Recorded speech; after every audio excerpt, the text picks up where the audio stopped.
But the night's episode of Monday Night Raw was different. I don't know if it was different as in good or different as in bad, but overall, it was different, and I'll get to that a little later. Of course, Raw kicked off tonight with this whole, Daniel Bryan finally, coming back after a week off with his little honeymoon with his new wife, Brie Bella. And, you know, I said on Twitter before I go into this, I said on Twitter, it's interesting how what's going on for Daniel Bryan. Became champion, 2 weeks ago? And then obviously he's married to a beautiful young woman like Brie Bella. And then, reports show that today his dad passed away. So, a little crazy, it's just, life. But anyways, back to this episode of Monday Night Raw.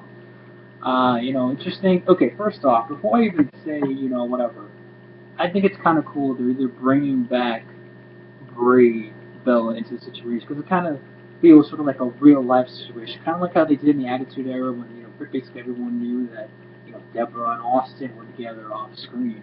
Like that. The big for WrestleMania 17, and basically most of 2001, they associated Deborah with Stone Cold Steve Austin. So I think it's kind of cool how every once in a while, WWE actually puts like a real life couple, you know, a real relationship, and they put it into a storyline thing because it makes it just a tad bit more believable rather than have someone like, let's just say, Rosa Mendez and freaking, I don't know, I don't know, it's top of my head, guys. But anyways, back to the segment. I think it's cool they brought, Bray in the situation, and, obviously Daniel Bryan's all happy, oh, yes, yes, yes.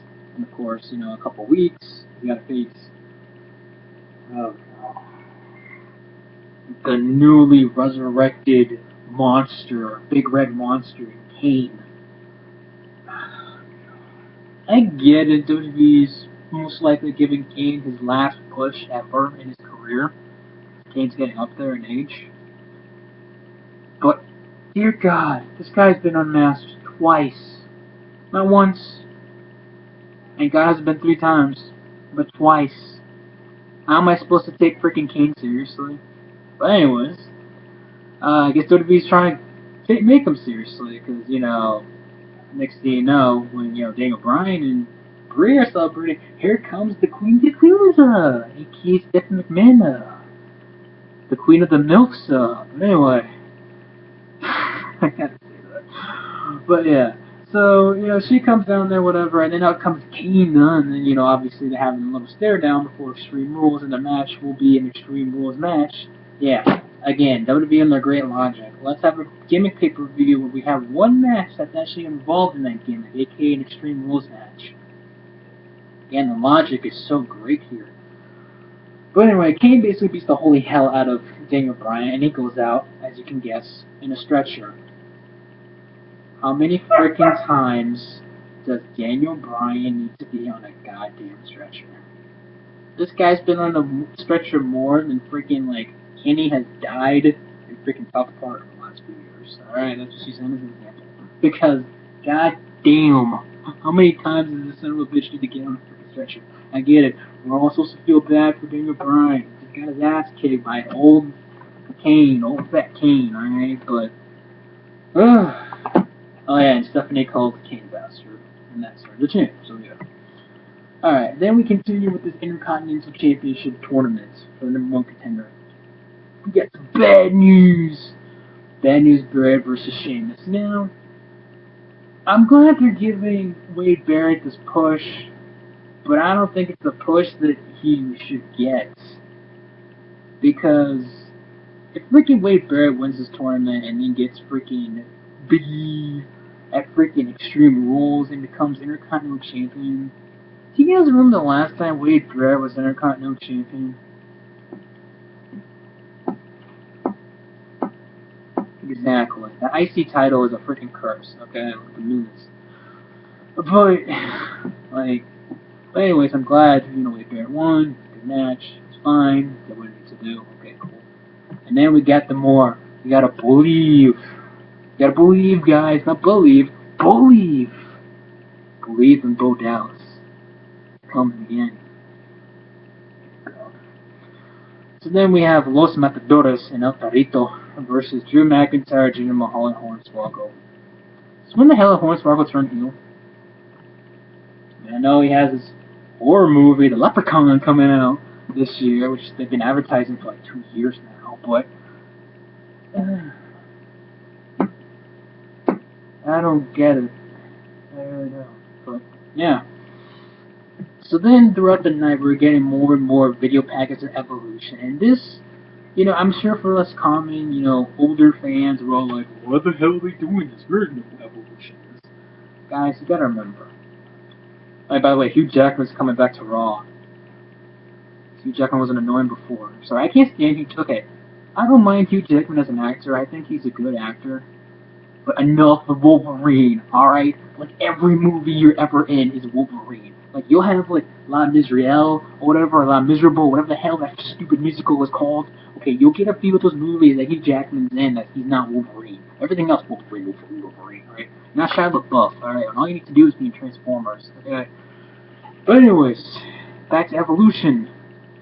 For us older fans, obviously we go, okay, we already know what Evolution is. But for the younger fans who WWE knows, they got no goddamn reaction last week. So all the younger fans say, oh yeah, Randy Orton, Batista, and Triple H used to be in this big group together, and they were very successful, and yada yada yada.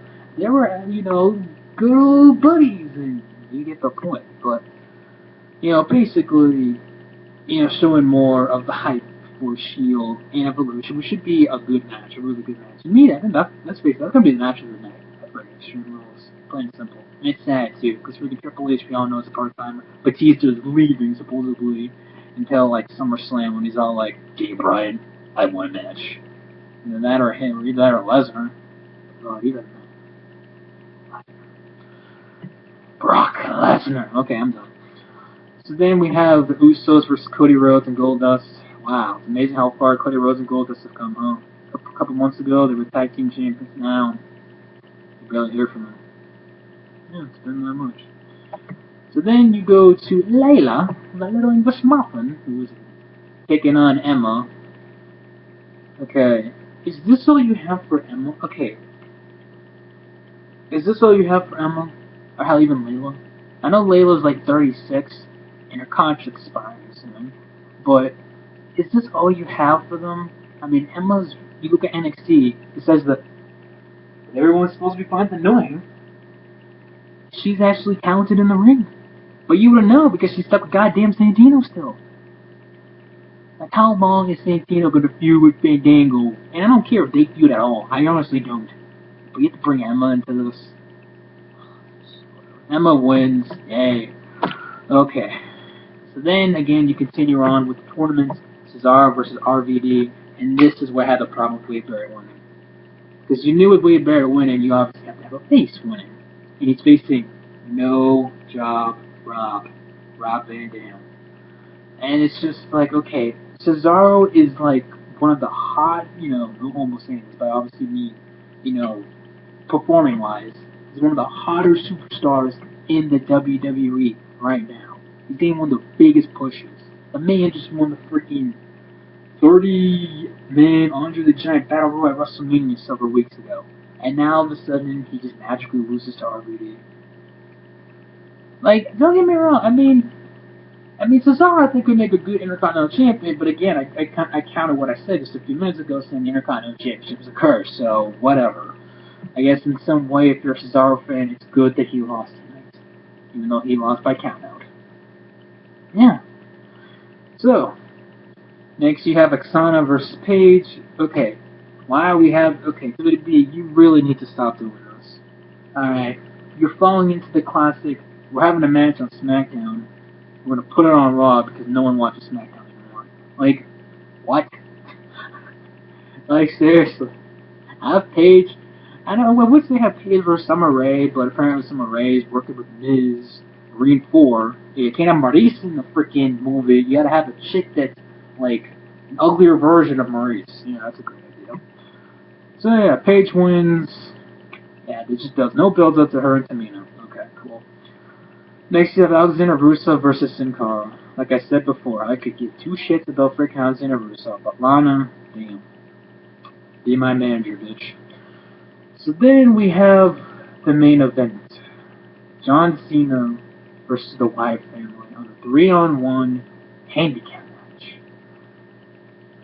So what happens? God forbid John Cena wins. Oh, excuse me. John Cena loses. When was the last time Cena lost on freaking Raw? When was the last time? I dare someone to look that up. When was the last time? And it was clean. John Cena wins by disqualification, guys. Because freaking apparently John Cena nails the attitude adjustment away on Bray Wyatt. Rowan and Harper have to break the pin. The referee, that's magically a disqualification. I don't know how the hell is a disqualification if it's a freaking 3-on-1 handicap match. If people are still cheering and started beating the holy hell out of freaking John Cena that way, okay, obviously, it's disqualification. Or hell, like, ruin the referee like a second potatoes. That makes sense. But how the hell does it make sense if you have one guy pinning another guy and it's a handicap match and his partners come in and try to break the pin? Logic. But yeah. The best part probably was freaking afterwards when the freaking Wyatt family started beating up on John Cena. And then Bray Wyatt singing his favorite song. He's got the whole world in his hands. Yeah. So overall, Raw to me wasn't all that good. It was. It had its good parts. I mean, pumping up the whole Shield and Evolution, Kane and Bryan, and the last segment, with the whole world in his hands by Bray Wyatt. To me, those were the bright spots on Raw. Everything else was just kind of, you know what I mean? I mean, I'm happy guys like Bad News Barrett finally getting a push, but everything else is just kind of. But anyways, hope you guys enjoyed the video. Catch you all later.